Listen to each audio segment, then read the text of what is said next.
story you are about to hear is true. Only the names have been changed to protect the innocent. NBC brings you Dragnet.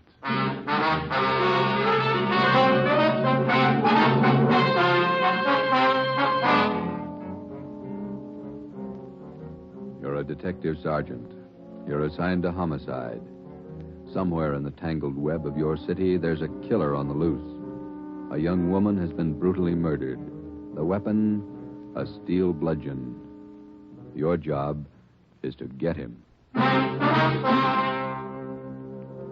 Dragnet, the documented drama of an actual crime, investigated and solved by the men who unrelentingly stand watch on the security of your home, your family, and your life. For the next 30 minutes, in cooperation with the Los Angeles Police Department, you will travel step by step on the side of the law through an actual case from official police files. From beginning to end, from crime to punishment. Dragnet is the story of your police force in action.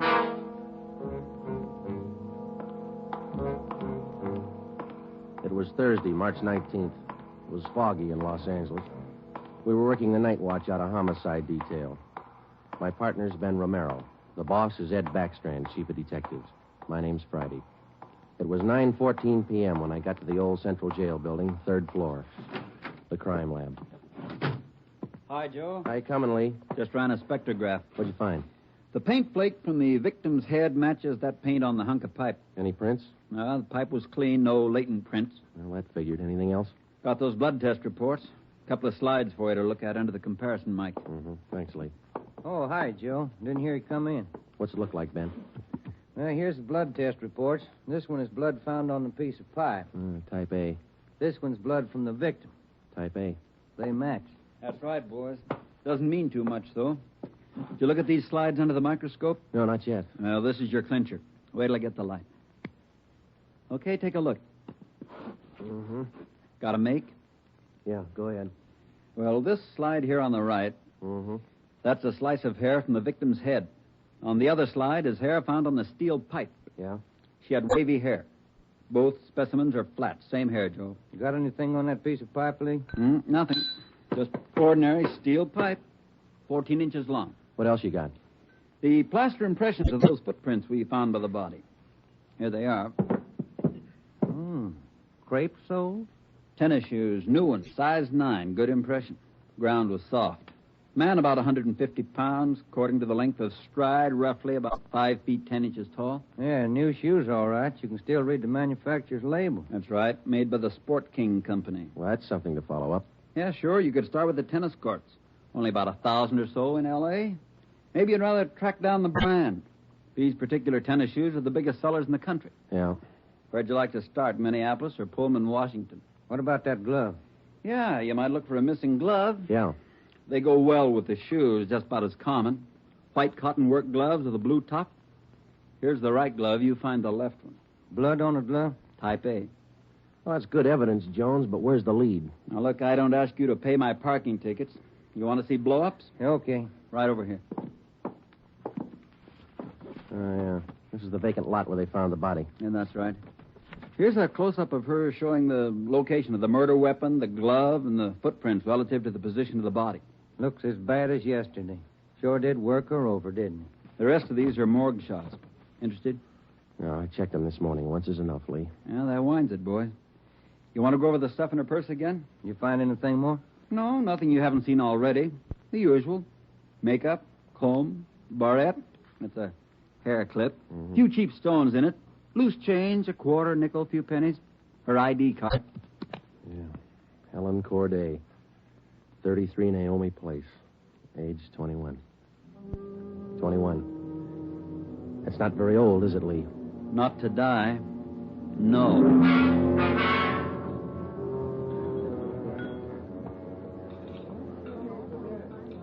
Helen Corday. Who could kill Helen Corday? Why? Why do you say that, Mr. Meyer? People kill for money. They kill for love. Helen Corday had none of these. No boyfriend? Not in here. No, she was a good worker. 5 different waitresses the union sends me 1 month. 5! Did the union send Helen to you? Oh, sure. All the girls come from the union, but none like Helen. Oh, she was sweet, honest, and courteous. Mr. Meyer, did you know anything about her personal life? Only that she was a good worker. Everything else she took home with her from this place. Did she ever mention any men to you? Anyone at all? No gentleman, not one. No. How much money did she make here? I paid her $26.50 a week, every Tuesday. And not much salary for so much work, but the tips are very good here. Nice customers. Mm-hmm. Nice This her home address, 33 Naomi Place? 33 Naomi, that's right, yeah. Thank you very much, Mr. Meyer, for your time. I wonder what kind of a person does things like that. Who could kill Helen Corday? Everybody liked Helen. Helen Corday? I never liked her. Come on in the office, boys, where we can talk. Never liked her because I never knew her. You the head of the union? Not just a steward. I know most of the girls. This Corday girl, what's she look like? Small brunette, about 5'3". Here's a picture. Yeah. Pretty girl, wasn't she? Oh, sure. Placed her out at Otto's place. Nice little Dutch fella. Otto Meyer. That's right. He seemed to think quite a lot of her. Yeah, she was a fine worker. Oh, sure. Always right up on her dues. Paid all the assessments right on time. Thought you said you didn't know her. Well, not right off, I didn't, but when you showed me that picture there, placed her right away. You know anything about her personal life? Yeah, wait a minute. Why all these questions? Helen Corday was murdered last night. Oh. Who did it? You know anything about her personal life? Well, you can see my position, Sergeant. 1,200 girls. Check them in, check them out. Just names to me till I see a picture of them. You wouldn't know if she had any boyfriends here in the union. Waiters, busboy? That I wouldn't know. Like I tell you, Sergeant, I never knew Helen Corday. Sure, I knew Helen Corday. Gus plays a nice piano, huh, Sergeant? Yeah. I read about it in the paper this morning. How long you been selling pianos here at this place? About as long as I knew Helen. 3 years. How'd you find me? Helen's landlady, we talked to her yesterday. She told us she worked here at this piano store. Oh. It's funny, isn't it? What's funny? See Gus over there? That fellow demonstrating the piano? A few weeks ago, I made a deal with him to give Helen piano lessons. I figured it would help her with her singing lessons. Wanted to be a singer, you know. Did Helen know that fellow, Gus? No, she never met him. Who gave her the singing lessons, Miss Olson? She took from Ostrander. Paul Ostrander out on Melrose. A lot of movie people used to take from him. What do you know about her personal life? How do you mean? Does she have any boyfriends? Well, yes. You don't seem sure, Miss Olson. Well, it's just that I don't know. I never asked Helen. But she did have a few dates with Paul Ostrander. I don't think she was serious. How about Ostrander? Gee, I don't know, Sergeant. I don't want to involve anybody. You want to help us find the killer, don't you? Well, yes, but if you're thinking Paul Ostrander did it, no, I'm sure he didn't kill her.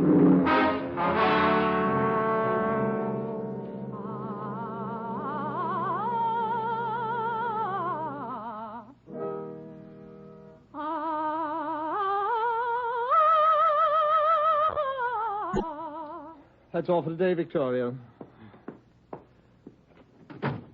No, gentlemen. I did not kill Helen Corday. You gave her singing lessons, Mr. Ostrander. You knew her pretty well? Yes, I gave her voice coaching for about 1.5 years.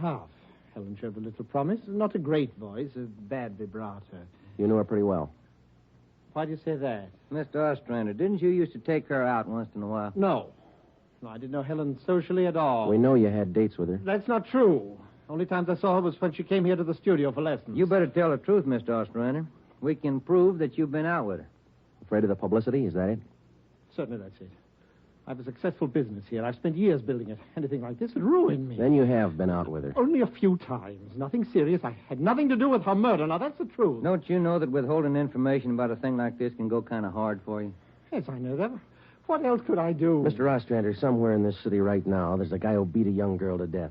He crushed her skull with a piece of steel pipe. We need every bit of information we can get to track him down. I know that, Sergeant. You could have come to us. We wouldn't run to the newspapers with it. If the information's confidential, that's the way we treat it. Most of the time, it's the people who run to the newspapers first. Then they come to us. That's right, Mr. Ostrander. People are their own press agents. Sergeant, I'd like to know what right you have to invade my privacy and lecture me on my civic duties. All right, I'll tell you what right, Ostrander. We want the man who murdered Helen Corday. I got as much right as he had at 12:14 this morning. Come on, Joe. Yeah. Thanks, Mr. Ostrander. Sorry if I invaded your privacy.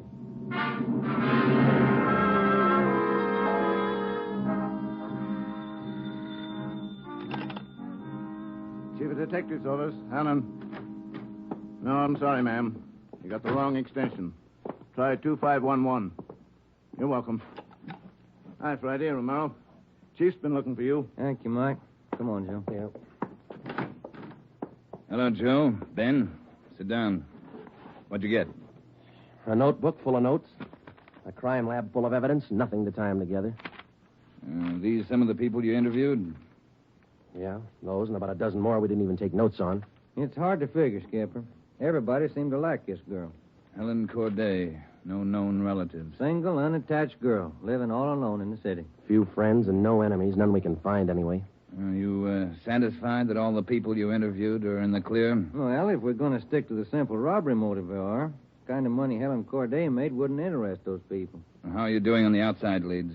Nothing. If we could just find one hole someplace, anything. All right, now look. You've got a lab full of evidence across the street. You've got a book full of names here. You've got the pieces. Now fit them together. They just don't add. Well, go over them and keep going over them until they do add. Anything from the informants? No, nothing so far. No tips on anybody that's been dough-hipped lately. Nobody shooting off their mouth. The guy we want won't advertise. Figures himself a pretty smooth operator. But he probably made a mistake somewhere along the line. We'll find it. Got a hot shot, Ed. Yeah? 3220 Casino. Woman. Probable attack. All right, Friday. You and Ben run it down. We ran down the hot shot call for 3220 Casino. Turned out to be a typical dead-end lead. Her name was Mrs. Lillian Horn. For the past 5 years, Mr. Horn had been paid regularly on Wednesdays. He spent all day Thursday drinking up his paycheck and beating his wife. The call had no connection with the Corday murder. We made the usual call into communications. Unit 80K to Control 1, 80K to Control 1. Control 1 to 80K, go ahead. On that probable attack, 3220 Casino, code 4. 80K, roger. 80K to Control 1, KMA 367. That was the beginning. For the next 3 days, we followed up every lead and every call, but they were all blind. All units were alerted, and they had as much information on the killer of Helen Corday as we did. Ben and I cruised throughout the entire Central Division. We covered every probable call that might have some connection with the murder. Attention, Unit 41R. 1654 Swanson Terrace, a woman, victim of probable attack, code 3. Unit 41R. It didn't make any difference what the call was. If there was a possibility it might tie in with the Corday murder, we ran it down. We made it a 24-hour job. So far, if the killer made a mistake, we hadn't been able to find it. The Corday funeral was on Monday. They were all there. The girl's landlady, the voice teacher Ostrander, the girlfriend Marie Olson, the man from the union, and her boss Otto Meyer. But nobody else we hadn't checked. That was Monday afternoon. Monday night, we went back to the old routine, tracking calls during the night in the squad car, picking up small threads that led nowhere. 3 more days of the same thing. Thursday morning, 1 week after we found Helen Corday's body, we got an anonymous phone tip. I know who killed Helen Corday. His name's George Barlow. He lives at 418 White Oak Avenue. He used to date her up all the time. Get him and you've got the murderer. We checked George Barlow and about 10 others just like him. None of them knew Helen Corday. Saturday night, Ben and I were back in the squad car cruising the Central Division. Saturday night's a good night for robbery. By 10 p.m., we'd run down 4 various calls. 123, code 1. 123, roger. 12G, call your station. Unit 13R, 1254 Tower Road. A woman screaming. Investigate the trouble. Code 2. Let's handle that one, Ben. Yeah, okay. I'll notify communications. Unit 80K to Control 1. 80K to Control 1. Control 1 to Unit 80K. Go ahead. On your 1254 Tower Road call, we're in the vicinity. We will handle. 80K, roger. 80K to Control 1, KMA 367. Let's go, Ben. Control 1 to 13R. Disregard your last call. Handled by 80K. Yeah, it should be right about here. Oh, here it is. 1254. That man who tried to kill me is running down the street. Where? He's getting to that corner, see? He tried to kill me. Come on. Where'd he go, Joe? Turn right at the next corner. That's him up ahead. Got a good lead on us. Hit the siren. He's gaining, Joe. Took a left at the next corner.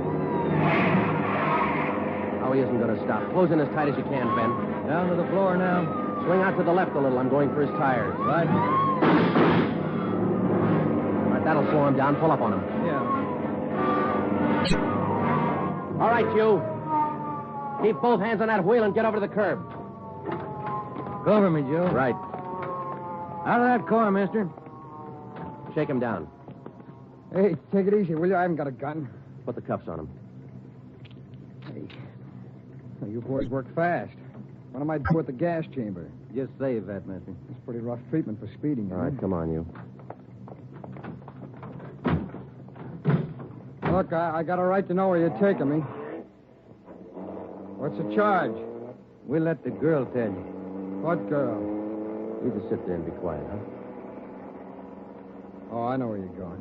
The place back on Tar Road. Well, I asked to use the phone. The girl slammed the door in my face. I don't know what you cops are trying to prove. I just wanted to use the phone, that's all. I even tried to scare her a little. I told her I'd hit her over the head if she didn't let me use the phone. It's a laugh, huh? All right, you, get out. Yeah, I suppose so. Get out. Hey. I got nothing to hide. That little girl's gonna lie. You know that, don't you? Who's there? Police officer. It's the man. That's him. He tried to kill me. His full name's Frank Philip Larson. They had no previous record. This the girl's report? Yeah, that's it, Skipper. Judy Scott. How old is she? He's 19. He's a babysitter. Real tough boy, isn't he? Forced his way into the house, beat her about the neck and arms. A tire iron. We found it in his car. Jones is running it through the crime lab. Asked her if she had any money. She told him no. Struck her again. Where's this Larson live? Hotel out near Santa Monica. He's a clothing salesman, Ed. Works for a big men's store, Burns and Company. According to the house book sales record, he bought a pair of tennis shoes 2 weeks ago. Weighs 158 pounds, 5 foot 11 inches. Tennis shoes are missing. They're not in his hotel room, and he's not wearing them. What else did you find? A rhinestone. You mean a pin? No, just a small loose stone recovered from the rug in Larson's room. Crime lab got it? Working on it now. Ed, I think we got the man who killed Helen Corday. A few scraps of circumstantial evidence and a hunch. That's not much to go on. Larson had gone after the little Scott girl with the tire iron. Wasn't much of a tie-in, but we had to be sure. All that day, we checked Frank Larson's alibi for the night of Helen Corday's murder. We interviewed the personnel manager at Burns and Company where he worked. We talked to all the clerks who knew him. The manager of the hotel where he lived. We found out everything we could about Frank Larson. And that night at 10 o'clock, we had the prisoner brought to the interrogation room. How are you, Larson? Fine. Just fine. I like jail. Sit down. Lousy weather, been foggy all over town. I wouldn't know. I've been inside all day. How old are you, Larson? 31, same as the last time you asked me. Where'd you go to school? I didn't. I was born smart. You sell clothes, don't you, Larson? We know you work for Burns and Company. Remember, you told us. What is all this? What are you guys trying to build? Just want to know if you like selling clothes. That's all. What do you coppers know about clothes? One blue serge a year is your speed. You know quite a bit about clothes, don't you? I've been selling them for 5 years. Can you tell me something I've been wondering about? What's that? Are your socks and tie always supposed to match? That's what the style books say. Bet you always know the right things to wear, don't you? You wouldn't wear black shoes with a brown suit, would you? Is that what you're keeping me here for? Stylism? Oh, would you? Would you wear black shoes with a brown suit? Most people wouldn't. Bet you wouldn't wear brown shoes with a tuxedo either. I've been smoking too much. You got a glass of water? Oh, yeah, sure.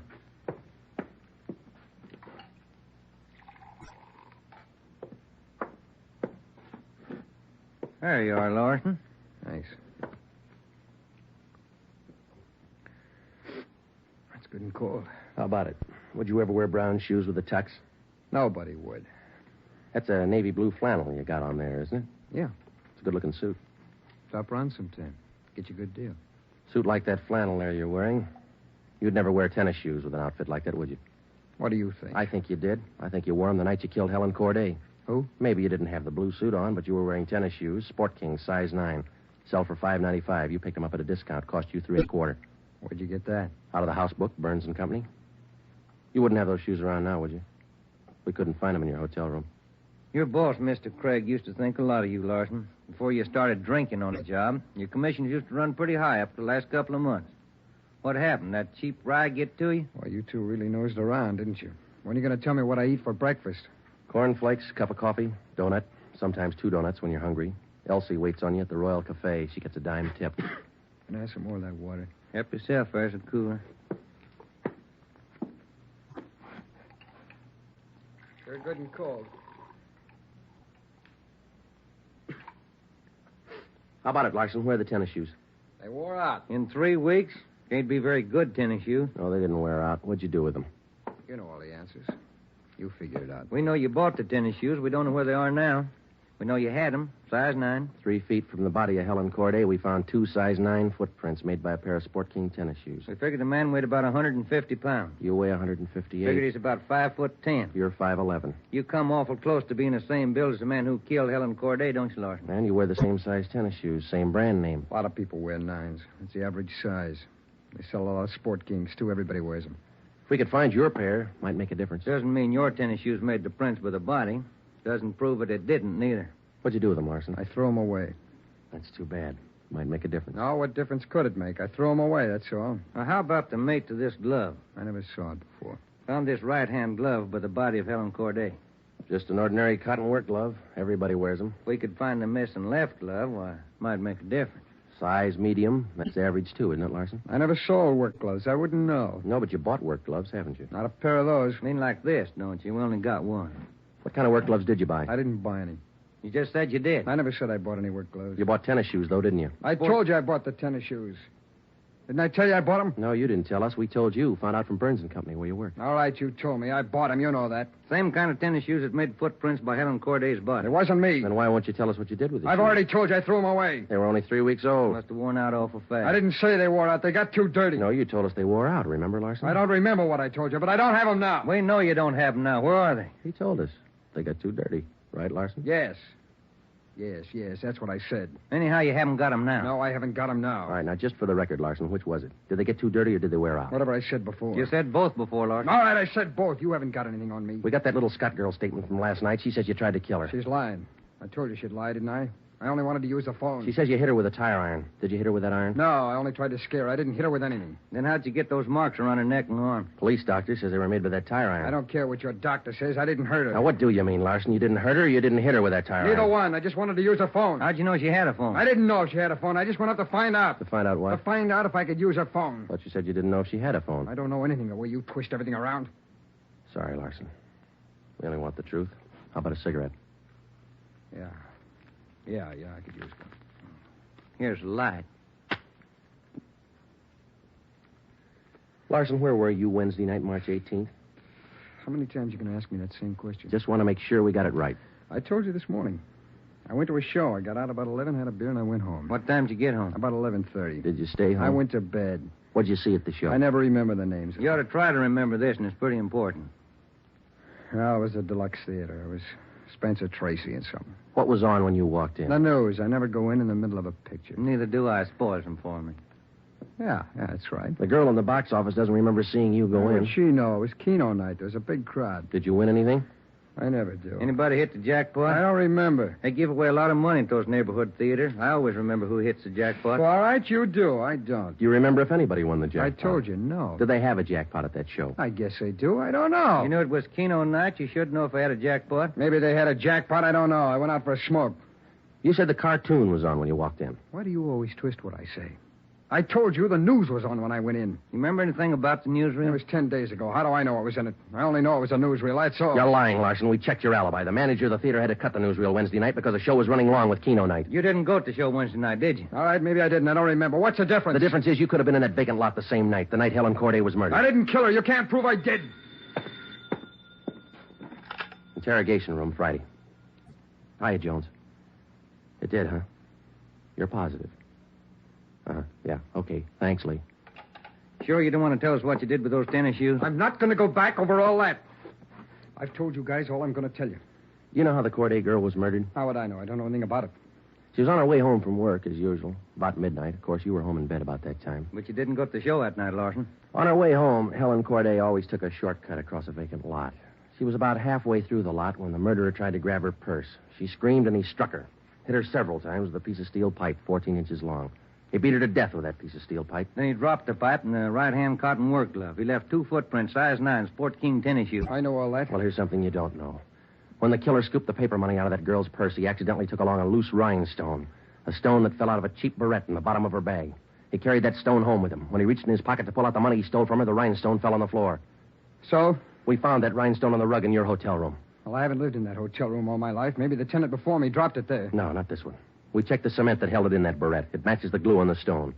No, Larson, that rhinestone came from the hair clip that Helen Corday wore before she was murdered. And that's enough to take you to the district attorney with. What am I supposed to say? We want you to tell us the truth. Why did you kill Helen Corday? Yeah. You want the sandwiches and coffee now, Sergeant? Bring them in, Mike. Looks like we're going to be here a long time. Yeah, I brought you ham, cheese, and liverwurst. And some fruit. Coffee's black. Cream and sugar on the side. Thank you, Mike. Ah, it looks good. What kinds you want, Larson? Ham, cheese, or liverwurst? Oh, you're not hungry? Okay. Sandwich, Joe? No, thanks. I think I'll have an apple, huh? Yeah. Okay. I fixed you a plate there, Larson. Coffee's right here. It's a fine apple. Nice and fresh. This a Washington apple? I don't know. Is that coffee hot enough? No, it's fine. Where'd Mike pick these up? Well, across the street. Eddie's? Yeah, Oh, take good. Well, drink your coffee anyway, Larson. It's getting cold. All right! I didn't want to kill her. She screamed and I hit her. All I wanted was her purse. That's all I wanted. She wouldn't give to me. She had to fight back, so I hit her. I didn't want to kill her. All she had to do was give me the purse and I wouldn't have hurt her. I was drinking and I didn't know what I was doing. I was drunk. I didn't mean to kill her. I didn't mean to kill her. Mike. Yeah, Joe? Stay with him. We'll call the stenographer.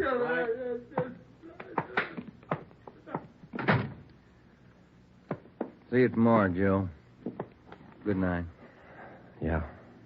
Sour racket, huh?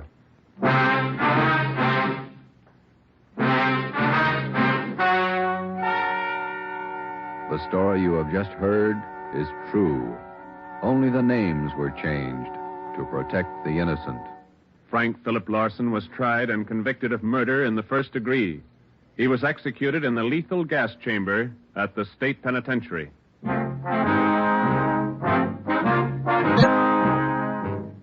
You have just heard the fifth in a new series of authentic cases from official files. Technical advice for Dragnet is furnished by the Los Angeles Police Department. Tonight's program is dedicated to Police Officer Charles A. Brady of the Chicago, Illinois Police Department, who on the night of September 2nd, 1945, gave his life so that yours might be more secure.